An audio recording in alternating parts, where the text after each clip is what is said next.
Have you ever found yourself in a situation so unexpected, so terrifyingly intimate that it changed the course of your entire life?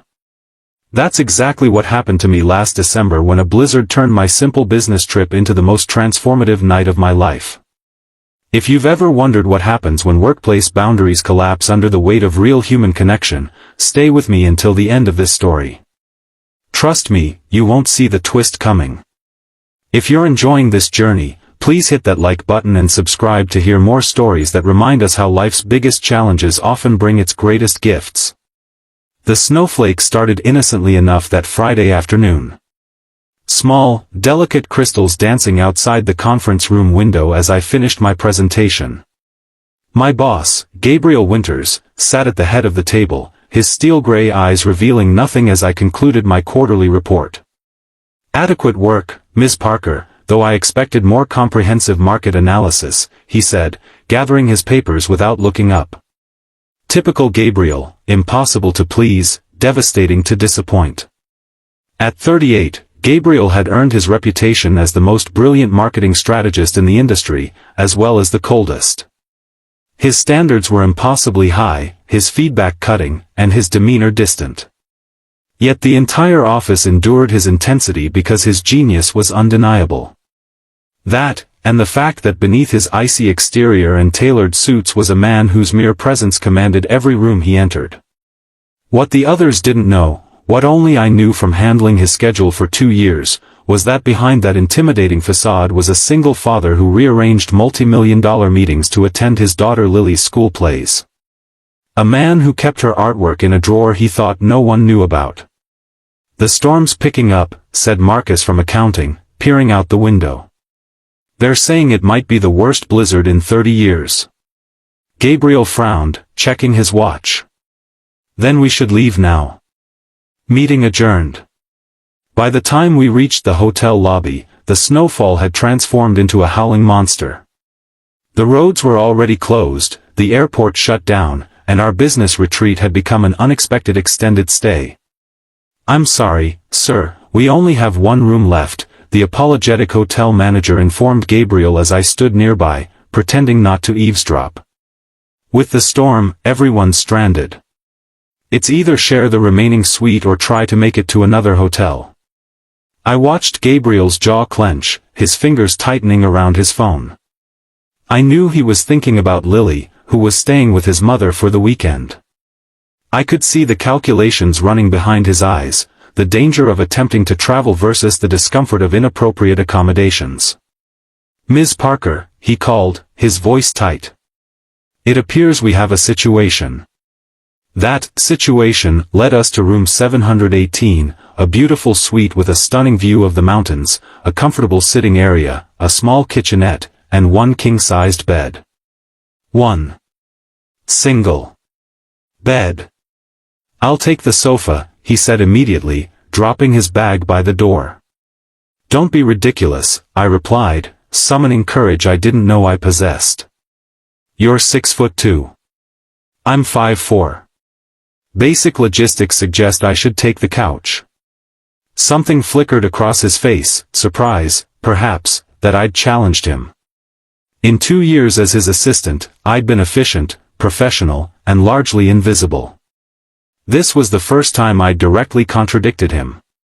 "That won't be necessary. I've slept in worse conditions," he said, loosening his tie. The power went out 3 hours later. The hotel provided candles, extra blankets, and apologies. The temperature dropped rapidly as the heating system failed, and the howling wind outside rattled the windows with increasing fury. In the flickering candlelight, Gabriel seemed different, less the intimidating CEO and more simply a man concerned about his daughter, periodically checking his phone for reception to call her good night. "No signal still?" I asked, wrapping myself in another blanket. "No," he replied, running a hand through his usually perfect dark hair. "Lily gets anxious during storms. My mother will handle it, but..." He didn't finish the sentence. "She'd want to know you're safe too," I said quietly. He looked at me then, really looked at me, perhaps for the first time. Yes. She would. As the temperature continued to plummet, the absurdity of our standoff became clear. The suite had dropped to near freezing, our breath visible in the air. "This is ridiculous," Gabriel finally said around midnight. "We're adults. The bed is large, we have all these blankets, and basic survival takes precedence over workplace propriety." I nodded, too cold to argue, too exhausted to feel properly nervous about sharing a bed with the man whose approval I'd sought fruitlessly for 2 years. We created a careful barrier of pillows down the center of the bed, both fully clothed in layers, and lay rigid as boards on our respective sides. "Good night, Ms. Parker," he said formally. "Emma," I replied. "If we're sharing a bed in a blizzard, I think you can call me Emma." The silence that followed felt oddly weighted. "Good night, Emma," he finally said, his deep voice softer than I'd ever heard it. "I'm Gabriel. Not Mr. Winters. Not sir. Just Gabriel." I fell asleep to the sound of his steady breathing and the howling wind, never expecting that by morning, everything would change. If you're wondering what could possibly happen during that long, cold night that would transform our relationship forever, stay with me. The journey we're about to go through reminds us all that sometimes life's most meaningful connections happen when we're stripped of our pretenses and forced to simply be human together. If you're enjoying this story so far, please take a moment to like this video and subscribe to my channel for more stories about life's unexpected turning points. I woke sometime in the darkest hours before dawn, disoriented and confused by the solid warmth pressed against my back. Somehow, the careful pillow barrier had collapsed, and in sleep, we had gravitated toward each other's warmth. Gabriel's arm was wrapped around my waist, his chest pressed against my back, his breathing deep and even against my neck. My first instinct was panic. What would happen when he woke? Would this destroy our professional relationship? My second thought was more troubling. I didn't want to move. In the pitch darkness, with the storm raging outside, there was something profoundly comforting about his presence. I must have tensed because his arm tightened slightly, and I heard him inhale sharply as he woke. "Emma?"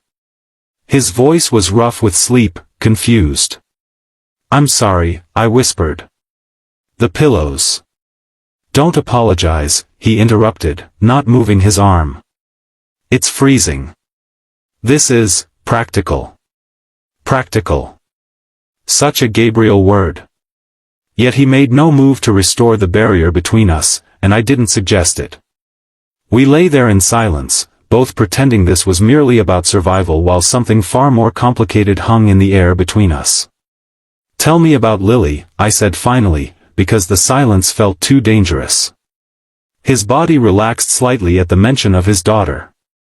"She's 8. Smart as a whip. Loves insects and keeps trying to convince me to let her have a tarantula." I laughed softly. "And you haven't caved yet?" "I'm considering a compromise. Maybe starting with a beetle." We talked through the night, really talked, not as boss and assistant, but as two people discovering each other. He told me about losing his wife to cancer when Lily was just 3, about his promise to her that their daughter would always feel completely loved.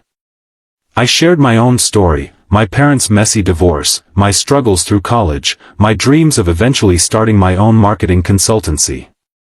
"You should do it," he said, surprising me. "You've got the talent. Your presentation yesterday, I was hard on you, but it was excellent work." "Then why did you criticize it?" There was a long pause before he answered. "Because I expect more from you than anyone else. You're capable of brilliance, Emma." The confession hung between us, weighted with unspoken implications. "Why didn't you ever tell me that before?" I asked. "Because I'm your boss," he said simply. "And because I noticed long ago that I think about you in ways that are inappropriate for our professional relationship." My heart hammered against my ribs. "How long ago?" "The Christmas party last year. You were explaining your social media strategy to the board members. You were so passionate, so brilliant. I remember thinking that if circumstances were different." He didn't finish the thought, but his arm tightened slightly around my waist. I've respected you since the day you hired me, I admitted quietly. But I started to feel something more when I saw you with Lily at the company picnic last summer. The way you listened to her, really listened, when she was telling you about her science project. Most parents would have nodded and moved on, but you asked questions, engaged with her ideas. She's the most important person in my world, he said simply. I know. That's what made me see you differently. Morning came with pale light filtering through frost-covered windows. The storm had passed, leaving an unbroken blanket of white covering the landscape. We had fallen asleep again, still wrapped in each other's arms, and woke to find the power restored, heat gradually returning to the room. With the light came reality, we were still boss and assistant. The night's intimacy, while transformative, didn't erase the complications of our professional relationship. Gabriel sat up, running a hand through his disheveled hair. Emma, about last night. It's okay, I interrupted, suddenly afraid of what he might say. What happens in a blizzard stays in a blizzard, right? I tried to smile, to make it easy for him to retreat back behind professional boundaries. His expression darkened. Is that what you want? The question caught me off guard. What I want is complicated. Tell me anyway. I took a deep breath. I want to see where this could go, but I also value my career. I've worked too hard to become the boss's girlfriend. People would never take me seriously again. He nodded slowly. I understand. Your reputation matters. So does yours, I added. You have Lily to consider. Office relationships are messy, complicated. Yes, he agreed, standing and moving to the window. They are. For a moment, I thought that was it, the end of whatever had sparked between us. Then he turned, his expression more open than I'd ever seen it. What if you took that leap? Started your own consultancy like you've wanted to? Now? I blinked in surprise. I have connections. I could help you get established, introduce you to potential clients. Not because of anything personal between us, but because you deserve the opportunity. Your talent is wasted in an assistant role. I stared at him, trying to process what he was suggesting. Are you trying to get rid of me? A smile, a real, genuine smile that transformed his usually stern face, broke through. On the contrary. I'm trying to create a situation where I could ask you to dinner without ethical complications. My heart skipped. That's a massive life change to make just for the possibility of dinner. Is it just dinner we're talking about, Emma? His gray eyes held mine steadily. Because what I felt last night wasn't casual. If you felt it too, maybe it's worth taking a risk. The following weeks were a whirlwind. I submitted my resignation, and Gabriel helped me establish my own marketing consultancy. The office gossip was inevitable, people assumed I'd been fired or that we'd had some falling out. We maintained strict professionalism until my last day, not even hinting at the truth. 3 months later, my business was flourishing. I had secured 5 clients, 3 through Gabriel's connections and 2 on my own merit. And finally, with no professional entanglements between us, Gabriel asked me to dinner. Our first official date was nothing like that night in the snowstorm. It was carefully planned, in a beautiful restaurant, with thoughtful conversation and lingering glances. But something was missing, the raw honesty, the vulnerability we'd shared when the world narrowed to just us in the darkness. This isn't working, is it? Gabriel said as we walked to his car afterward. My heart sank. No, it's lovely. It's performative, he interrupted. We're both trying so hard to make this perfect that we've lost what made that night special. And what was that? I asked quietly. Honesty. Vulnerability. He stopped walking and faced me. I missed the woman who told me I was ridiculous for offering to sleep on a too small couch. Who challenged my thinking about the Asian market expansion.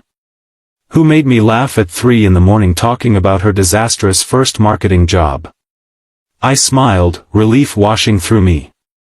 And I missed the man who told me about trying to learn how to braid his daughter's hair from YouTube tutorials. Who admitted he's terrified of failing her. Who said my work was brilliant even while he was pushing me to make it better. He took my hand, his thumb tracing circles on my palm.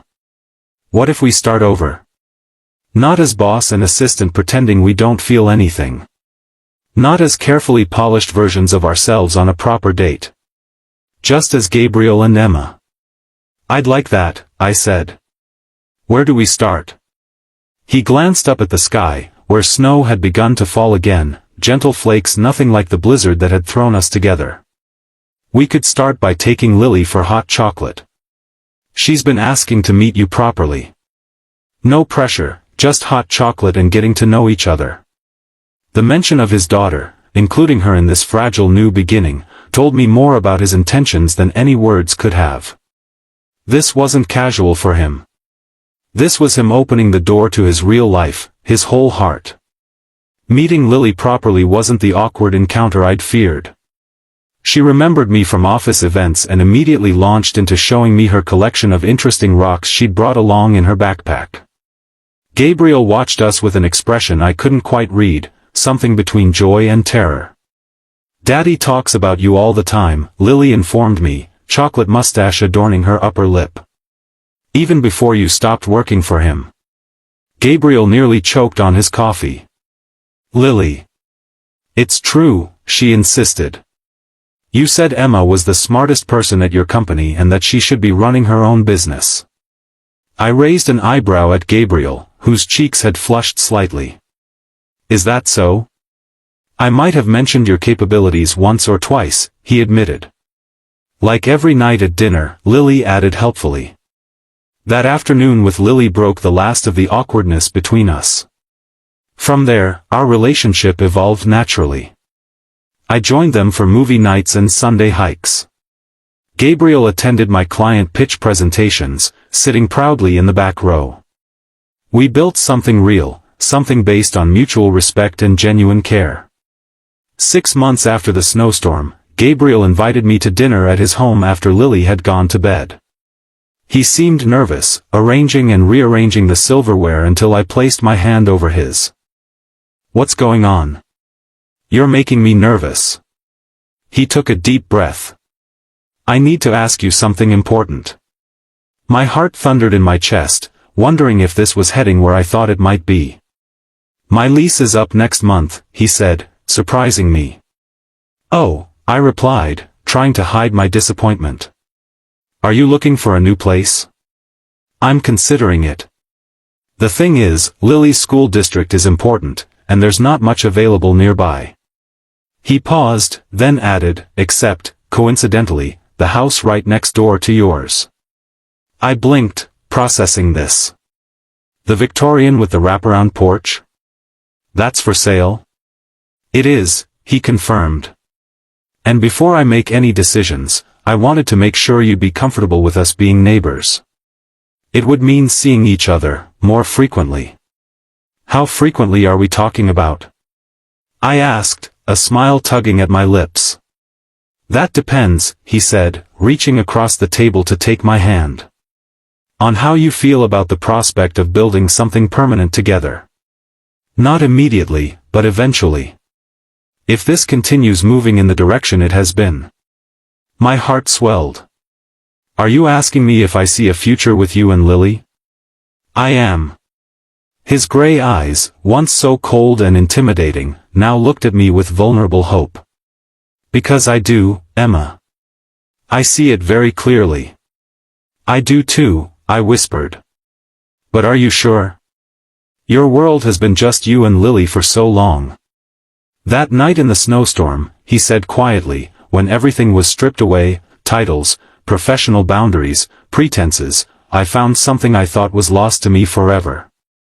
The possibility of sharing my life again. Of Lily having a family that's more than just her and me. Tears pricked at my eyes. You know I adore her. And she adores you. Almost as much as I do. Gabriel moved into the house next door the following month. For 6 months, we maintained separate homes while gradually building a shared life. Lily moved freely between both houses, leaving trails of books and art supplies in her wake. I helped her with science projects while Gabriel cooked dinner. We created a rhythm, a family bond that grew stronger with each passing day. 1 year after the snowstorm that changed everything, Gabriel proposed. Not in a fancy restaurant or with elaborate planning, but on a snowy evening remarkably similar to the one where our story began. With Lily's enthusiastic blessing, and assistance selecting the ring, he asked me to officially become part of their family. Our wedding was small, with Lily serving as both flower girl and best daughter. As we exchanged vows, I couldn't help reflecting on the strange, beautiful journey that had brought us here, how a blizzard and a single night of honest conversation had changed the entire trajectory of our lives. If you're still with me, thank you for hearing our story. Life rarely follows the path we expect, and sometimes the greatest blessings arrive disguised as inconveniences or even disasters. That night, trapped by a snowstorm with my strict, seemingly cold boss, I never imagined I was actually taking the first steps toward finding my family. The lesson I want to leave you with is this: sometimes the most powerful thing we can do is let our guards down. Behind our professional facades, beyond the roles we play, we're all simply humans longing for connection. Had Gabriel and I maintained our carefully constructed walls that night, we would have missed the beautiful life we've built together. If this story touched you or reminded you of unexpected turning points in your own life, please take a moment to like and subscribe. Share in the comments your own experiences of how seeming obstacles became blessings in disguise. Remember that sometimes, being trapped is actually being set free, free to discover what truly matters when everything else is stripped away.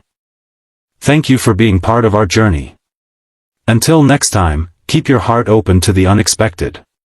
Sometimes, the most beautiful love stories begin in the most unlikely circumstances, even in a snowstorm, with just one bed, and a future you never saw coming.